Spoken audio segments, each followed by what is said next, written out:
Hello and welcome to Comfort Legacies with Faye Michelle. Today we have our beautiful guest, Miss Ronda, and I am going to let her talk and tell us a little bit about herself. Where are you streaming from? Hello, Miss Faye. I am here in the wonderful, sunny Southern California. Thank you for having me on your show today. Oh, okay, wonderful. I see you have your Decor interior design label in there going. Okay, I wanted to make sure. Now, you're going to tell us a little bit about your publishing company, right? Okay, so actually, I am helping emerging and established business owners entree into the podcast space. So I host a wonderful show, and from that show, some have taken the opportunity to capture their signature talk in the form of a book or an ebook or a checklist. So it's a transformational space that starts out similar to this in video and audio. Okay. So tell me a little bit more about that. You said they transition. So what are they typically doing? So depending on the person's expertise. So for example, a coach, a business coach, they might have a spotlight on the show, sharing with business owners tips and, advice and, ways that they can kind of be more agile in their businesses.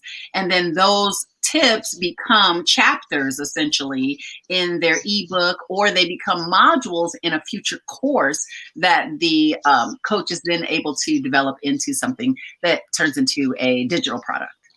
Oh, okay. That is awesome. So they're building their content. They have the content, whatever their business is. It might be interior decorating, as you have posted.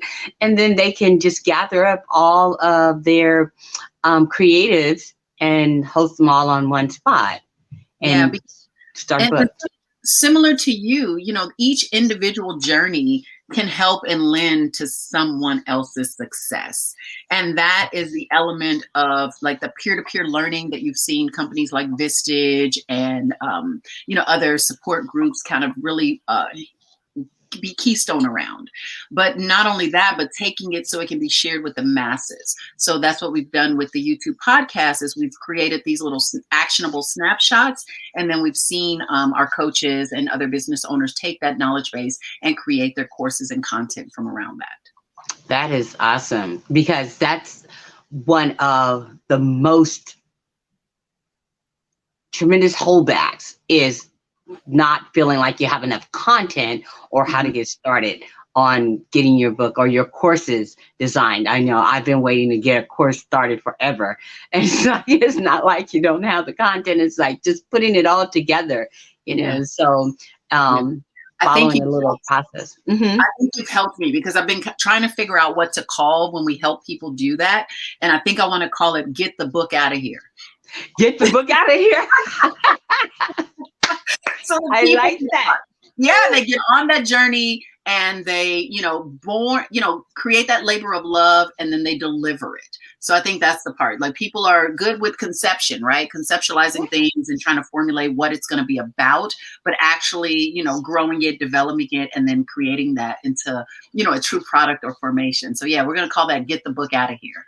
That is awesome. Oh man, I'm happy to be of help in that service. It is so true, though. It is really so true. I mean, my course is sitting there and it's waiting, and I don't know, just not comfortable in just putting it out there yet. You never know how much content you want to have. You always think that it's not enough. Maybe it is, and basically one trick that I've learned is that, or helpful tip, pro tips, is that you get the content information by asking what your readers or your audience needs. Yes. True. So, and that's a helpful way of getting started. So perhaps, in the book space, and get that book out of here would be, what is it that we can help you with? How can we help you start your journey? Yeah. The other thing I just want to remind yourself and myself is that we also create things around solving problems. And while we do create these large courses to solve, the problem of, I'll just say motherhood, right? But motherhood Mhm. has all these other milestones in it. So maybe we can encourage people to create solutions miniature for those different milestones, and then, deliver those courses individually and then bundle them together. So then it becomes a two-step process. So you might take, one of your key solution courses and just launch that as one rather than the whole thing, 12 modules. Launch module one. I had a really great mentor a few years back, and she told me that done was better than perfect. Ah, so true, so true, Yeah. so true. So take those bite-sized stuff. You don't eat an elephant all at one time, right? Yes. So if you're eating Exactly. elephants, you have to Exactly. take one step at a time. That's excellent, and I think that really does help to get the process started. And we work on getting our feedback. So once you do something, then you get your boost from Yes. completion. Very So much. yes. So I had another phenomenal author or publisher who said that when you have a big story that you want to tell, similar to what you're saying, is that focus on just telling one part of the story and maybe break those stories down into like 20 different stories. Mhm. And we can all do that. I figure, I think I don't know if it was you, Rhonda, telling me about how many authors you had accumulated in one anthology. Oh, no, that wasn't me, but that sounds beautiful. Yeah. Okay. So what they actually did was wrote only about 1,500 words. Hmm. That's not a lot. 1,500 words. That's a couple of pages or whatever, and just told a little bit about their story. And gathered enough of them from several different people to, get this book going. So that reminds me of what you're saying about, starting your book, especially in that creative space, whatever your home business or your Hmm. uh, business is, Right. to just Right. start, because we have a wealth of information and just getting started. I was training someone yesterday and just getting the LLC doing it, going and the EIN numbers and all that kind of stuff. Well, just walking through those steps alone is like, you can take a couple of hours just to get through one little part of that. And that's a major part of accomplishing a goal. So Very much so. And start. I'm glad you used that word. So the goal, I'm a very list orientated. I write everything down, and there are 30 weeks left in the year right now. And so I made a list of 30 key things that I want to accomplish by the end of the year. Oh, So that's if awesome. an aspiring author, if one of those things is their book, then week one, just write your outline. Week two, identify, your topic. I'm doing this out of order. Week Yes. three, submit graphic ideas to a graphic designer for a cover concept, right? Like in week four, select your person for your preface or your prelogue in your book. So just all of those things can be broken down. So by Christmas, essentially, and even if it took that long, you'd have this book finished. If this is going to be a 10 chapter book, you can just focus on, to your point earlier, one chapter a week, and then have it all packaged, ready to go. And then I have a draft date. There's a new book that I'd like to produce called Millionaire Chronicles. And the draft date is due in September. So I've kind of chronologically figured out what I need to do in order to compile that and to get it into a draft form that I could submit for editing by that date. So Oh, wow. That is great. 30 weeks left. Now that's starting at the end of this week or the beginning of next we're week. in it. So you'll have 29 after Saturday. Right, 29. Okay, Yeah, okay. we're in That it. is awesome. That's a good way to look at things. I really appreciate that. So that means you can get a lot accomplished, even if you Yes. skip a week or two. That's really great to kind of, and you can also rate your progress, what I completed this week or Mhm. how I've, gotten through it or got halfway through it and whatnot. I was talking with someone last week, and I've been on her and on her about getting this story told. She has this great story about her and her sister, sibling, when they were growing up. And I was like, just get it done. And she's like, okay, I'm gonna have it next week. I'm gonna have it next week. So I was on the phone. You got 3 hours to get me part of that story done. Wow. 3 hours.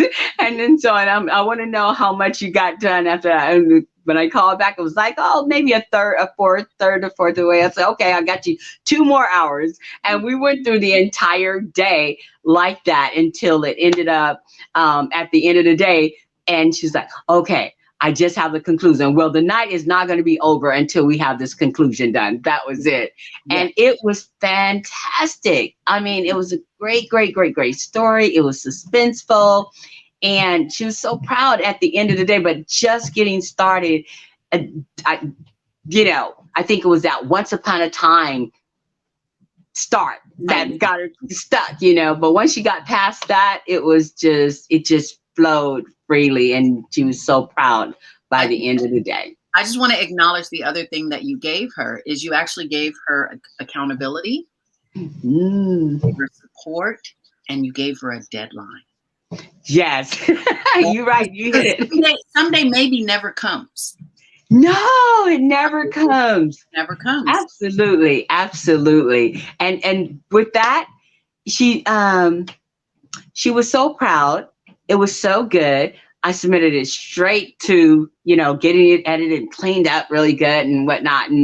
And wow, did it make a huge difference in how she felt, how confident she thought she was and whatnot. And so I made a suggestion. Okay, well, what shall we call the title? And she said, well, I'm going to ponder over it and I'll give you 30. I said, oh, now the boss lady is going to, already had something in mind, but yeah. She's like, oh, she's ready now. And that completion gave her all the confidence and the boost that was needed to feel that, and without any input, pretty much, from myself. And it had to be totally 100% her work, and her thoughts, And so after that, you can clean it up and make some suggestions, and you're very careful about that, because you always want to make sure that whoever it is that's doing the project is comfortable and believing that it's all their work. Mm-hmm. Yeah, the artistry, and you don't want that person to lose their voice. So no, you don't want to lose their voice. Absolutely. That's one of the things that makes it readable, right? Because you get to hear this other perspective, this other experience. And then it also differentiates it, right? So it's on the shelf, something from that author, like a Terry McMillan is different, than a Langston Hughes or what have you. You know what I mean? Like exactly. You're reaching for different things. So I think it really allows that author to brand themselves and create their own voice when you do that, when you give them that kind of flexibility. Yes, it is so awesome. So Ronda, what do you have going on in the back? You were showing me your decorative space there. It's looking really good. So what do we have? I feel like I need to blow up this camera. This is my studio. Welcome to my studio. No, my backdrop fabric, the wall covering is an elitist wall covering. Is actually recycled newspaper print. And so, yeah, you can't read it now, but it has a lot of color and texture to it that I really like. And then this is actually my Claris whiteboard. So when I do presentations and I'm on screen, I can actually write on the surface here. And then my chair, let's see, who's my chair by? Oh, I can't think of the vendor's name right now, but this chair is actually toned. So the upper portion is gray, and then the bottom portion is in white. And then I've got a couple of accent pillows and things like that. And I'm a sucker for fresh flowers. Like, this really grounds me. It reminds me how close we are to nature. It also reminds me to keep things simple and not too fussy, but it brings beauty and light into the space. So that's what I have. Oh, that is awesome. I didn't realize that was a chair. Yes, this is my chair. Thought it was. Yeah, that is gorgeous. I thought it was actually like a I don't know, maybe a fold out backdrop of some sort. No, I'm sitting in it. It's like, oh, I know, the manufacturer's Rouillard. They're a Canadian furniture manufacturer. And if your guests need it, let me know. I'm happy to help source these things. But yeah, so it's actually a chair. And I like it because, especially for studio experiences, my voice and the sound kind of gets channeled here. So it's not a lot of echo. So I'm almost settled on my setup, but as soon as I say that, you'll call me again and it'll be all different. So that's the design. Right. That's the Yeah. designer in me. I get it. I totally get it. It's it's always, I feel like I'm never done because I want to start all over every time. I love being creative in all kinds of areas. So I'm trying to just hone in on a thing, so yeah, I can appreciate Yeah, that. don't stifle yourself. I think that evolution is what makes you the artist that you are. I think it helps bring out your beauty. Yes. Whoa, I'm Yeah. liking it. No, yes, I'm liking it. No, actually, in this space now, in which we're in, and everybody's being creative, they want you, well, the suggestion is that you niche down, Mm. just niche it, and you can only make $1 million on your first business before you start doing a second business or something like that. But I've always been a multi-potentialite, if they want to call it, something I like that. like I like Yes, I love, I'm always doing things. So, it's different things. So amongst authorship, hair, license, publishers, just like goes on and on and on. So but I love the creative space, yeah. balloons, whatever. So I can appreciate all that you are doing over there because it looks awesome. Thank you. So Yeah. No, awesome. I'm sure if you spent a little time, you would see the thread in all of those things you do. And that's probably your real niche versus the delivery methods. And so that's how I look at it as a fellow multitasker or recovering multitasker, however you want to look at it, is that, because believe it or not, before my interior design pursuits and my podcasting pursuits and my contracting and retail development and all that, I actually wanted to be a pediatrician. Really? You know, off the cuff, it makes no I can sense at see all. that. Yeah, I wanted to be a pediatrician. And I realized though that the thing that I really wanted to do is I want to help people. And so I found that manifests itself in different forms depending on the need. So if you look at your artistry and how you help authors build confidence by, offering the structure for them to write their book. You help people gain confidence in their look by, doing fun things to their hair. You know what I mean? You help people, relate and create community and embrace each other when you create beautiful environments with your balloon and your event decor. So I think that there is a thread, there is a niche there, and it just manifests its way depending on where you see the need. Yeah. I never really thought about it like that, but I do see it. I do see it because I do love, at the end of the day, helping people. When I'm working on projects, I realize that some people are so happy to have you work with them. Oh my goodness, either it's the illustrators or the formatters, and they're so gracious and grateful. And I can just sleep on that all day. I have this peace. I'm like, they feel like, you've helped them and they're helping you, Mhm. so, but they feel so honored to be able to do it. And then when I'm doing the interviews here, when I'm, working with the authors, oh my goodness, they're amazing because, and people, like yourself, because they have a platform where they can share, their creativity and whatnot. And I'm just so blessed to be able to do that with them and for them. And I get to know you, and I get to know Miss Rhonda and refer other people to you. And I can say, oh yes, I know her, go over here, she'll help you out, and I mean, it's just an awesome feeling. So I'm often sharing the books that I get from my authors and tell them, hey, read this book, get this book, like with Lisa Sanchez's. Yes. Yeah, and I referred her to you. Yes, you connect. Yes, she is awesome. Looking for Love in a Garbage Can is just amazing. It's an amazing book. It really is. Uh, so, and I'll go through and read them all, and I have my, critiques. Mostly all good. So I love it. I love it. You're right. It does have to do with helping and just being around people and loving on people, I guess, you know. So I can appreciate that. And I Yeah. can see you have it all down. you no, you picked that out of me right away. Yeah, I saw it. I saw it. It's there. It's there. Even in our connection and our interaction. And you're very intentional, very compassionate person. And when you see light in somebody, you don't let go. And I think Oh that is no. such a beautiful thing. Such a Yes.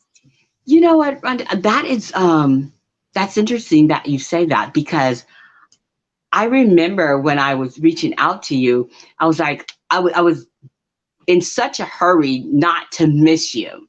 And I must have sent something right fast, and I'm such and such, and I want to interview you, and so you contacted me right away. Mhm. And so I felt like, okay, good, got that number, But when I was doing some other things, and I went back to to find out, go through all of my notes. I was like, okay, now who is this? Who is this? And like, you were like, don't forget me or whatever. Don't forget me or something. I was like, no, no, no. I just want to make sure it's the right person. So yeah, it was awesome. So I felt like you were on your game right away. And there's some, people that takes a little bit longer. You got to drag them, you got to find them, and then it kind of second guess, and so yeah, I was like, oh no, she's not getting away from me. I was I'm like, no, she's not getting away. I'm calling you right away. So yeah, so didn't mean to be pushy, but I was like, no, she's special. She has some special techniques and things like that. So I can appreciate your values. So No, thank you for considering. no, Yes. it's an honor to be here and to just even the mutual camaraderie between, the different platforms and the different voices and the audience. So wherever I can be a vessel and make deposits, I am happy to show up and be there. And again, you asking me on is a blessing and a gift in itself. So thank you. Thank you, my dear. So, is there any final words you would like to share with the audience? Perhaps somebody is on the fence about not just perhaps books, but any type of space that they want to get into and they haven't made that decision.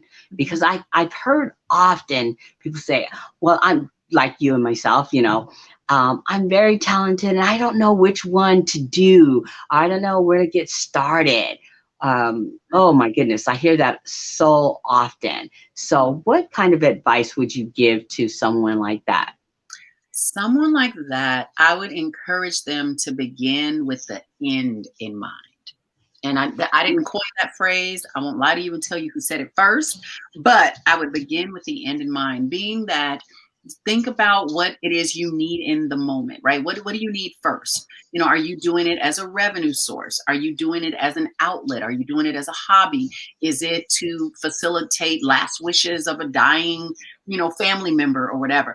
So if you think about what the end product is, I think that will lead you on the theme or the gift or the talent or the purpose that you need to start with, because there might be time constraints, there might be resource constraints or money or something along those lines that I Mhm. think that would help you kind of narrow that decision making down.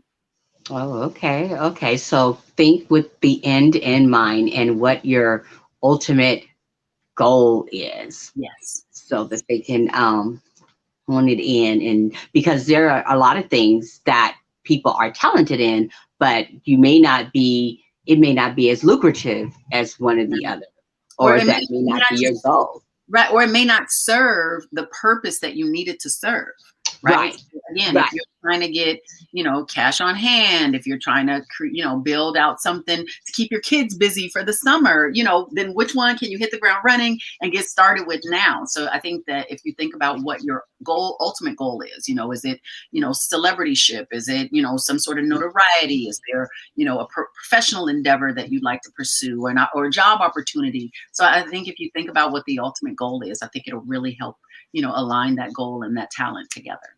Hmm. Good advice. Good advice.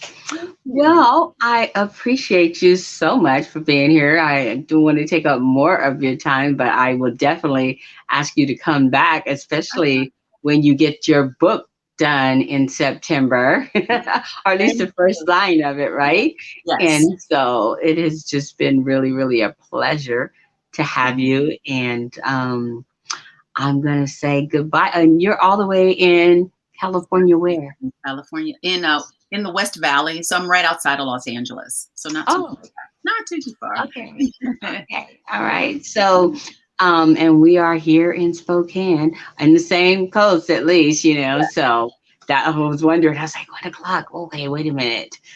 Are we Central or Eastern? So it's really good to you right here. So when I jump in that car and start going south, Come on, be heading your way, heading your way.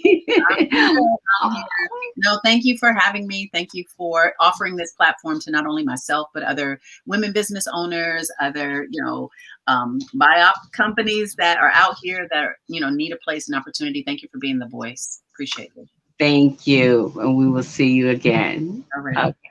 Thank you. Bye-bye.